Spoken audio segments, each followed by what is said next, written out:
So much of Easter is about the food, right? I've got this little recipe that makes me feel really good as a mum because it's homemade, but it's really easy, so don't tell anyone. Peanut choc Easter nests. So the first thing you do is you just take 3 tablespoons of butter and put it into a pot. Grab a bag of little mini marshmallows and pop those in, and then just melt them on the stove.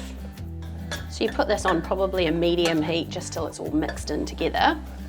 Right, I think that's melted enough, and then a teaspoon and a half of vanilla essence. Yum, it smells delicious. To get the peanutty flavour, I'm going to put a tablespoon of peanut butter into the marshmallowy goodness. And then once this is melted, I'm going to put in the Coco Pops. Yum! So now we just add the Coco Pops, 6 cups of them, such a treat, into the marshmallows and peanut butter. And then you just stir that up. Probably use a bigger bowl than me.